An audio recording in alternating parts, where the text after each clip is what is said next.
Vous croyez que la France traverse simplement une mauvaise séquence politique, une dette qui explose, un gouvernement fragilisé, une canicule historique, une affaire de sécurité publique qui choque le pays.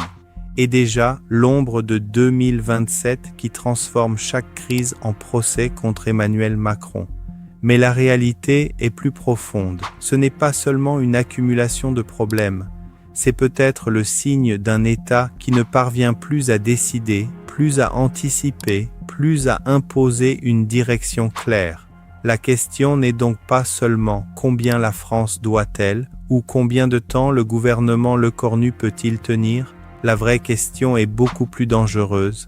La France est-elle devenue ingouvernable? Parce qu'un pays peut survivre à une dette élevée, il peut survivre à une crise climatique, il peut survivre à une crise sécuritaire, il peut même survivre à un gouvernement faible. Mais quand tout arrive en même temps, avec une majorité introuvable, des finances publiques sous pression et une présidentielle qui approche, alors le problème change de nature. Ce n'est plus une crise parmi d'autres, c'est une crise de commandement. Le chiffre qui résume le mieux ce moment français est vertigineux. Plus de 3 500 milliards d'euros de dette publique.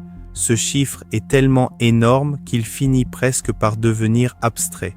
On l'entend, on le répète, et puis on passe à autre chose. Pourtant, c'est précisément là que se trouve le piège.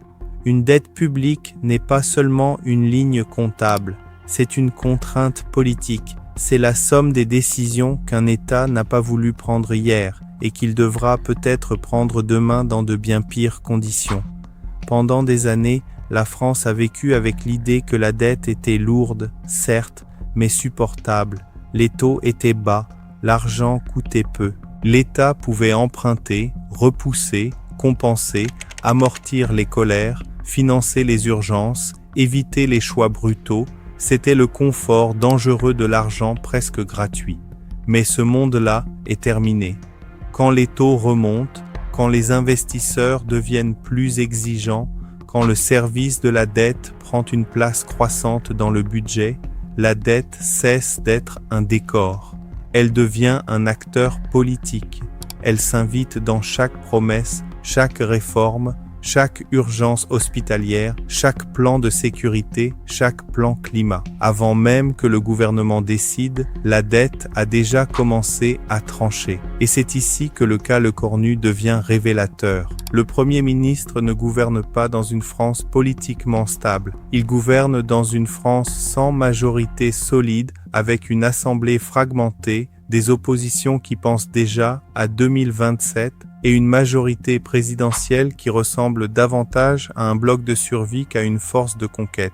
Dans ces conditions, même faire adopter un budget devient une opération de déminage. Le débat budgétaire n'est plus seulement une discussion sur les recettes et les dépenses. C'est un test de gouvernabilité.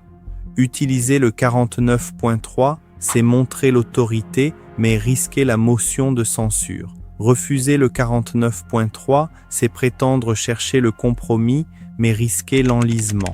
Dans les deux cas, le pouvoir donne l'impression d'être enfermé. S'il force, il peut tomber. S'il négocie, il peut se dissoudre dans l'impuissance. C'est cela le cœur du problème français. L'État continue de parler comme s'il avait encore les moyens de choisir seul, alors que sa marge réelle de décision se rétrécit. Les finances limitent l'action. Le Parlement bloque l'action.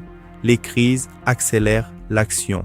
Et l'élection présidentielle aspire déjà toute l'énergie politique. Puis arrive la canicule. Et là encore, ce n'est pas seulement une crise météo, c'est un révélateur. Quand une vague de chaleur met sous pression les écoles, les hôpitaux, les personnes âgées, les préfets, les maires, les services d'urgence, elle pose une question simple. L'État français est-il encore capable d'anticiper le réel ou se contente-t-il de gérer la catastrophe quand elle arrive? Macron et Lecornu peuvent défendre leur bilan. Ils peuvent rappeler les plans d'adaptation, les mesures déjà prises, les décisions locales, les moyens mobilisés. Mais politiquement, le problème est ailleurs. Une partie du pays ne juge plus seulement l'intention, Elle juge le résultat visible. Les classes ferment, les hôpitaux suffoquent, les élus locaux réclament de l'aide. Les citoyens voient que les grandes promesses d'adaptation climatique se heurtent à la lenteur administrative, au manque d'argent et à la fragmentation de la décision publique. Le climat devient donc une affaire de gouvernance, la sécurité publique aussi. Quand une affaire dramatique révèle des failles dans le traitement d'une plainte, ce n'est plus seulement le ministre concerné qui est exposé. C'est toute la promesse régalienne de l'État qui vacille. Protéger, anticiper, coordonner, répondre. Et dans un pays déjà traversé par la défiance, chaque faille devient immédiatement une preuve supplémentaire que le sommet ne contrôle plus vraiment la machine. C'est là que 2027 commence avant 2027. La présidentielle n'est pas encore officiellement là, mais elle structure déjà les comportements. Chaque crise devient une arme, chaque hésitation devient un argument, chaque chiffre de dette devient une accusation, chaque défaillance administrative devient un procès en fin de règne. Les oppositions n'ont même pas besoin d'inventer un récit compliqué. Elles peuvent simplement aligner les faits. Dette record, gouvernement minoritaire, budget difficile, canicule mal anticipée, sécurité publique en tension, majorité épuisée. Pour Macron, le danger est immense, même s'il ne peut pas se représenter, parce que son héritage devient le champ de bataille central de 2027. La question ne sera pas seulement de savoir qui succédera à Macron, elle sera de savoir ce qu'il laisse derrière lui. Un pays modernisé ou un pays saturé, une économie réformée ou une dette devenue contrainte permanente, un État agile ou une administration qui découvre trop tard les crises qu'elle prétendait préparer. Le mécanisme caché est donc celui-ci. La France n'est pas seulement affaiblie par ces crises, elle est affaiblie par l'impossibilité de hiérarchiser ces crises. Tout devient prioritaire. La dette, l'hôpital, l'école, la sécurité, le climat, l'énergie, la défense, le pouvoir d'achat. Mais quand tout est prioritaire dans un pays surendetté, sans majorité claire et déjà tourné vers la présidentielle, plus rien ne l'est vraiment. C'est le moment où une démocratie entre dans une zone dangereuse. Pas parce qu'elle va s'effondrer du jour au lendemain, mais parce que le pouvoir exécutif reste visible tandis que sa capacité réelle d'action diminue. Les ministres parlent, les plans s'empilent, les conférences de presse se succèdent, les cellules de crise se réunissent. Mais derrière cette activité permanente, une question demeure. Qui peut encore imposer une décision durable à la France? Le président? Son autorité est usée? Le Premier ministre? Sa majorité est fragile? Le Parlement? Il est fragmenté? Les marchés? Ils ne votent pas, mais ils sanctionnent? Les préfets et les maires? Ils gèrent l'urgence, mais ils ne remplacent pas une stratégie nationale? Voilà le vrai risque, une France administrée au jour le jour, mais de moins en moins gouvernée dans la durée. Dire que la France est ingouvernable serait peut-être trop simple. Mais dire qu'elle est entrée dans une crise profonde de gouvernabilité est désormais difficile à nier. La dette n'est plus seulement un problème d'économistes. La canicule n'est plus seulement un problème climatique.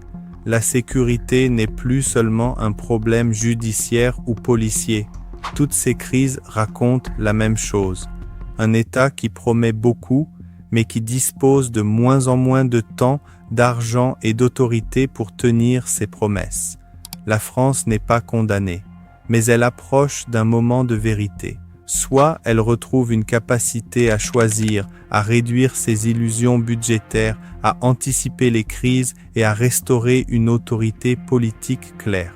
Soit elle continuera à découvrir, crise après crise, que le vrai luxe d'une nation n'est pas de promettre toujours plus, c'est d'être encore capable de décider. Et vous, pensez-vous que la France est encore gouvernable dans l'état actuel de ses institutions, de sa dette et de sa classe politique? Dites-le en commentaire.